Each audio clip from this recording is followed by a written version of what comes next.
Welcome and thank you for tuning in. You're listening to the Beyond 50 radio program. I'm Daniel Davis. As the wintertime approaches, many of us find those dreaded colds and flus coming to our body and suffering with a lot of stuffy noses, coughing, and certainly that nausea that comes along with it. But if there were a way that we can actually prevent or at least kind of curb this particular thing by boosting our immune system without the use of drugs or any kind of outside influence in that particular kind of way, I'm sure you will be very interested in it. On the program today, we're joined with a yoga instructor who has studied the philosophical, psychological, and physiological aspects of yoga and knows how it can transform your body through breathing exercises, physical postures, movement, relaxation, and mindfulness. Also, she says, yoga can also be used to boost the immune system and manage grief as well. I'd like to welcome the Beyond 50 radio program today. Our guest joining us here to talk about the benefits of how to boost the immune system through yoga, our guest, Nina C. Payne. Nina, thank you for joining us here on the Beyond 50 radio program. Thank you for having me, Daniel. It's a pleasure. Now, it's interesting how diverse yoga seems to be when it comes to health, and now we're talking about how we can actually boost the immune system. Tell us how this all works. Well, yoga is known for reducing stress levels. It helps us with our respiratory system, the vital organs. Essentially, we're bathing our body from the inside. And some, of course, the beautiful side benefits of yoga is that we gain flexibility, we gain strength, but more importantly, it's what it does to our internal organs and what it does to our immune system by helping us to relax, keeping our joints lubricated. We also compress in our posture. So when we're stretching and then compressing, we're restricting blood flow to certain areas for a specific period of time or a certain amount of breath.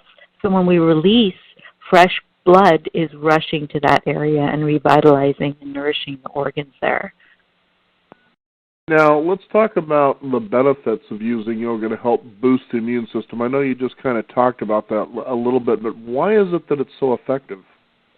It's so effective because, like I was saying, when we're compressing the organs, let's say you're laying on your belly and you lift both your arms, or even if you don't even have to lift all the way up, but if you just place your hands down close to your shoulders and lift up, your adrenals and your kidneys are compressed. So then when you lay back down, fresh blood is rushing to that area. Also in forward bends, that's also very good for our central nervous system. And as we know, if our cortisol levels are high, it creates stress. And forward bending postures reduce stress, which I believe a great deal of illness is caused by stress. And many of us have jobs where we're sitting all day, so where there's not a whole lot of movement going on. By incorporating yoga into our practice, into our daily lives, even while sitting at a desk, gently twisting. When we do twisting postures, we're effectively twisting the spine, and you can think of it as if you have a rag or a sponge that you're twisting. You're releasing all the toxins from the spine. So those are the ways in which yoga helps. It also reduces inflammation of the body. There's a decrease in mucus. So there's so many benefits to the practice of yoga. I know a lot of people know of yoga with all the different bends and stretches and so forth, but what if somebody really hasn't done something like this before? Is it something that kind of feels relatively easy to get into, I suppose, if you take it slowly? Oh, absolutely. I always tell people, if you have your breath, and we all do, as long as we're alive, you can do yoga. If you can move simply 1 millimeter in any direction, you can do yoga. It really isn't about the depth of the pose. It's about, where you're at in the pose. So if you can only move 1 millimeter, say, to the side, or in a forward bend, just slowly bringing your chin toward your chest, that's a forward bend. And then the most important part is incorporating your breath with the movement, taking long inhalations through the nose, long exhalations throughout the nose. And this is also going to bring about that calm, that centeredness, and the releasing of the stress. Now, it's really interesting to realize that the best way to get started, as you said, is just by little increments at a time. Is that what we're talking about here? Absolutely, because yoga, as we progress, the poses, if we try to jump right in, the poses can be a bit challenging and intimidating, especially when not done properly. So it's so important to move slowly, progress slowly, and to really be aware of your body and what it's telling you. And yoga helps us to do that. It helps us create body awareness. And by staying with our breath, we say a lot as teachers, where's your breath? Are you with your breath? That keeps us in our present moment because the breath is always happening in the now. So besides just the way you feel taking long inhalations and exhalations and that overall feeling of well-being it gives you, it also keeps you present. I see many students, and I've worked with many students who've come to me with injuries from yoga because they've gone too far or the alignment has been off, so it's very important to receive proper instruction from a highly qualified yoga teacher. Now, tell us about the yoga breathing techniques that keep your immune system strong. Well, it can be as simple as sitting down, lengthening your spine. You don't have to be sitting in a, people, the lotus position for meditation. Just sitting even in your chair at work and just lengthening your spine up and drawing your lower ribs down, your hip points up, and then begin taking long inhalations. Like maybe you can't count to 5, but you can work to that, but maybe 2 is as far as you can count to start with. And then exhale for 2 breaths. Inhale for 2 breaths. And you will be surprised at, if you try this, especially like when you're in traffic or you're angry or you're frustrated, it's virtually impossible to stay in that state when you bring your breath into what's happening in that moment. So it sounds sort of in some ways that yoga is one of those ways that you can get the mind into the muscles and perhaps even the rest of the body instead of somewhere else, huh? Absolutely, absolutely. A lot of the postures, like I said, which can be challenging, and that's another way in which yoga helps us when we're on our mat. As we step off of our mat to face challenging situations, we learn on our mat when we are in a challenging posture to incorporate our breath and and here's another misconception people have, and I see it in students a lot, is they feel that when I tell them to engage the muscles, they tense up. So they're all tight. And no, we come to yoga to release the stress and to release tension. So there's an engagement of the muscles, which means engaging your muscles mindfully and thoughtfully and not tensing as we move through the postures. Now, I know that I was given by the producer 5 poses that I'd like for you to talk briefly about for our listeners here, and I'll just say the basic ones because I know they each have an Indian term to them, and I don't want to get those enunciations wrong here. But the first one I have is intense forward bending pose. Tell us about that and what it does. So when you're in a forward bend, you are basically, your heart is lower, your head is lower than your heart. So you're, again, the blood is rushing to the brain. It's nourishing and revitalizing all the organs on the way down. And it's relaxing and soothing to the central nervous system. The central nervous system absolutely loves forward bends. And then when you slowly, and it's very important to slowly come out of the posture with the head coming up last, all of that fresh blood now rushes down. So, again, you're nourishing and revitalizing your internal organs, and there is such a sense of calm when you come out of the forward bend. Now, the next one is the cobra pose. Tell us about that one. Okay, so cobra is when you're laying on your belly, and you bring your hands, you can bring them into what's called a sphinx position, where you're on your forearms, and then you lengthen forward, and then you just come up to your degree. And now again, you're compressing the internal organs, the adrenals, the kidneys. So there's a compression there. So you hold there with your breath for maybe 2, 3, 4, 5 breaths to wherever you are and to what you can, to your degree. And then you slowly lower down. And what's very important in any of these postures is that a lot of people will just pop out of a posture, maybe because they're, wow, that was a little bit challenging. So you always have to release the posture as mindfully as you entered it. And we're working muscles on the way in and on the way out. So that's another thing to think about when entering or exiting postures. Now, the next one is downward facing dog pose. Yes. So downward facing dog is you're basically in an inverted V. Your hands in front of you, your hips are up high, and for many of us, the hamstrings are tight and the calves may be tight, so we may be on our toes or even with our legs bent, and that's perfectly okay. The important thing in this posture is to make sure that our belly is pulled in, and the way we can do that is by bringing our lower ribs down and our hip points up and pushing into the palms of our hands, and take long inhalations up the spine, long exhalations down the spine. And by the way, this is one of the best shoulder stretches in all of yoga. It really gives a nice stretch to the upper body, and also it's an overall stretch for the back body, the hamstrings, and the lower back is getting extended and lengthened, which is getting space for the spine to move and breathe. Now, this next one is legs up the wall pose, which sounds like a pretty easy one, very comfortable one to do. Oh, I love this pose. I do this pose every night before I go to sleep. And, some practitioners can do headstand, and that's great. But if you want just a nice, simple way to really get all of the benefits of an inversion, you just bring your hips up against the wall. You can even put blankets underneath your sacrum, and just bring your legs up against the wall and just lay there and enjoy your breath and just breathe. And that's a very healing posture. And it also is a nice little hip opener. Now, the next one is the bridge pose. So the bridge is when you're laying on your back, and you can have your, you bring your feet in towards your hips, hip distance apart, and you can have your hands either interlaced underneath you as you lift your hips up, or if that's too challenging, you can just have them laying by your side, and then you just lift your hips up and hold there for a few breaths. That one might be a little bit more challenging initially, but you're really, really gaining a lot of strength in the back body and the hamstrings and in your hips as well.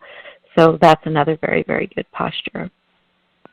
Now, it's interesting to listen as you explain this, because you realize that a lot of times if people don't practice really or have any kind of exercise whatsoever, that this is kind of one of those things that takes them out of their typical body posture, which could be causing the problems in the first place, huh? Oh, absolutely. If you think about it, most of our days, no matter what we're doing, technically we're in a forward bend, or we're just kind of slumped forward. And this really helps to open up the body by doing back bends and by moving our spine in ways that, if you think about it, in the gym, there's no machine for the spine. But in yoga, we have so many postures that are for the spine, because, the ancient yogis and rishis say that if you have a healthy spine, you'll have a healthy mind and a healthy body. So keeping the spine healthy and supple and detoxified is very, very important, and to keep it strengthened. Many people, say, my back just went out on me. Well, the back didn't just go out on you. It's been going out on you. So it's important, especially as we get older, to make sure that we are doing effective postures for our lower back and for our spine and our upper back, for the entire spine as a whole. And it also releases tension in those areas. Now, how many times a week should somebody practice these techniques to be effective? To do yoga, you can do it, like I said, every day. You can do it at a stop sign, take your, breathing. You can do it at work. I believe that it's wonderful to practice every day if you can, and it can be just a few minutes at a time throughout your day, so it doesn't have to be this, I got to get up and I got to go to a studio and I got to do 90 minutes. No, by just learning some postures that will get you moving and keep the synovial fluid moving in your joints and keep them lubricated, you're doing so much just by doing that. Just a few minutes scattered throughout your day. If you're sitting at a desk, standing up, stretching and breathing, gently twisting while you're sitting in your chair. There's so much that can be done throughout the day. Now, it's interesting, Nina, when it comes to yoga, because there seems to be people on the fences on this, especially science, for instance, that take a look at this and say, well, We're hearing that yoga seems to do all these different things when it comes to our health and well-being, but they're not so sure sometimes if there's any scientific evidence of this. But I'm of the thought that, look, if a person feels better doing yoga than they did when they weren't doing it, well, do you really need scientific evidence for something like that? Yes, exactly. And there's still science that's wondering if, I guess they have finally come to the conclusion that cigarettes are bad for you. But that took quite a while to get there. And sometimes it takes science a while to catch up. And exactly, if it makes you feel good. And to me, it's just common sense that movement is life. And by moving and breathing and, doing these things, we're bound to feel better. Now, this is also effective because I know I usually hear chakras within the same sentence a lot of times when it comes to yoga. Is this something that helps energize and stimulate those as well? I'm sorry, what was the first part of what you said? The idea of chakras. Does this help energize and stimulate the chakra systems? Yes, those are the energy channels which go throughout our body and along the spine especially. And yes, it helps to keep them in balance and to keep, we talk about chi a lot in yoga, and that's, when sometimes energy can get stuck somewhere in, in the root chakra, which is down in the sacrum. And it depends where you're feeling it. For me, when I'm under stress, I tend to feel it in my heart chakra. So by breathing and by creating movement, I tend to release that, and it has the opportunity to flow more freely. So absolutely. I also understand, too, that this is something that can help lubricate the joints. Have you seen this, and I'm just asking, be effective with people who might have, for instance, arthritis? Oh, absolutely. In my situation even, I had reconstructive knee surgery. And I was told that I would never be able to bring my heel up to my buttocks. And I can do that and beyond. And I attribute that to yoga. And also when it gets cold, I start to feel a little bit of arthritic pain in my knee. And if I'm not doing the things I need to be doing, I feel it worse than if I am. So I do believe that it helps with arthritis and anything to do with the joints. Now, Nina, how have you seen this benefit other people? Go ahead and share an example or two, if you could, for our listeners. Well, here's a great example. My brother was diagnosed with terminal cancer in 2008, and he was given 4 to 6 months to live, 12 months on the outside. And along with diet and conventional medicine, we also incorporated yoga into his life. We would practice every day, and I saw what it did for him in terms of, because he had tumors also in his sacrum and in his hip and in his shoulder.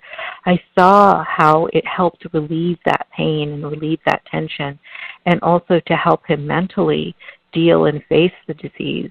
And I know how yoga has helped me in the aftermath and during face the grief and the hardship of having a loved one go through something like that. And by the way, he lived until 2012, so we had 4 glorious years with him when he was given such a short time. Yeah, it was really such a gift and such a blessing. Now, how immediately does someone feel the effects of yoga? It sounds like it's immediate, but is it something that's subtle that takes a while before they really feel the effects of it? Or, give us an idea how that is.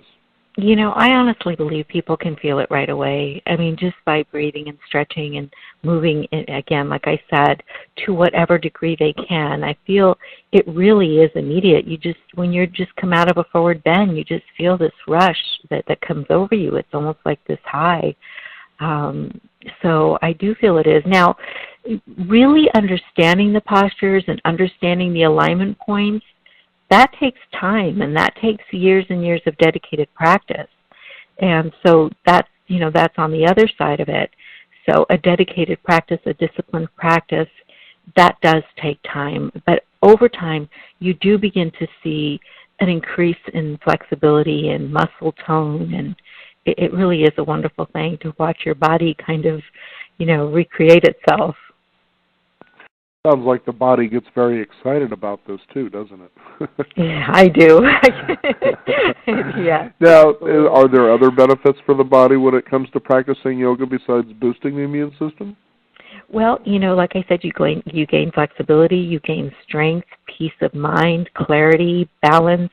I think it helps us deal with the day-to-day challenges of life in a much more effective way, in how we deal with others, because it teaches us, how to be present in a posture. So we take that off the mat and we learn to be more present with our loved ones, which I think is the greatest gift we can give to one another. So just all around, it's a holistic approach to life.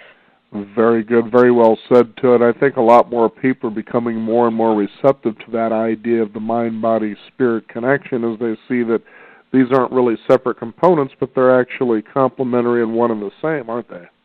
Oh, absolutely. Like when you're not feeling good, mentally you're not feeling good. When your body is feeling good physically, mentally you're feeling better, and vice versa. So. Now, Nina, is there a website people can find out more about you and more about yoga and the practice of yoga? Well, my website is mostly about my book, but I'm more than happy. I have a website where I have poetry, and I'm a novelist. I wrote a book that was released last March, Moments in Time.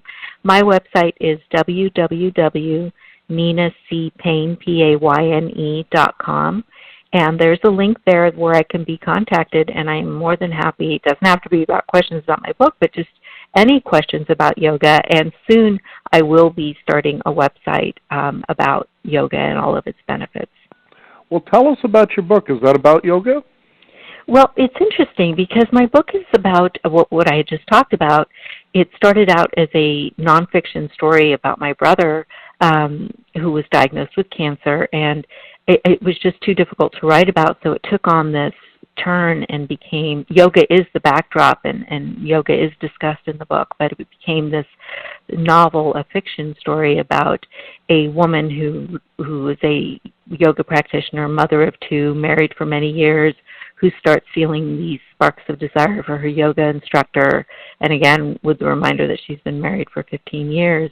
And it really is a story about, my brother's story is intertwined in there, but it's about vulnerability and grief and loss and the things that can happen to us as we go down this path of, watching a loved one or any kind of a loss or going through a divorce, whatever it is, the things that can happen to us in the vulnerable situations that we can put ourselves in. Some people reach for alcohol, drugs, and we try to self-medicate to avoid the pain. And this book kind of challenges that and questions that and delves deep into that. And we realize that we are all fallible and we all trip and fall sometimes, but it's in the getting back up that we live. And hearing you say that, it sounds to me that yoga could also be one of those for people to engage in where it can help alleviate a lot of that while actually going through the emotional feeling that you're having, doesn't it?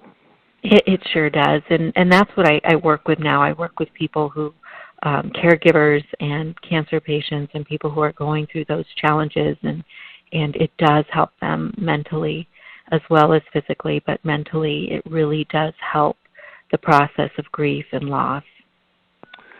Nina, it's been such a pleasure to have you here on the program today, and I'm glad that you were out there to be able to share information like this and actually help people in a non-invasive way, and it sounds like it has such balance that it goes beyond just being able to boost the immune system, but many other aspects as well to a person's life. And I want to ask you one more time, if you could, go ahead and give out that website again so people can find out more about you and perhaps that book can be inspired. Sure. Yeah, it's www.ninacpayne.com. And also my book can be found on Amazon.com, at Barnes & Noble, through their websites as well. So, yeah. And the title of the book? It's called Moments in Time, because that's all we have. It's right. Moments in Time. Isn't that true? And Daniel is the protagonist in my story. I've always loved that name. How about that? Well, Nina, thank you again for being here on the program today and sharing this valuable information with our listeners. Thank you so much for having me, Daniel. You have a great day. You too.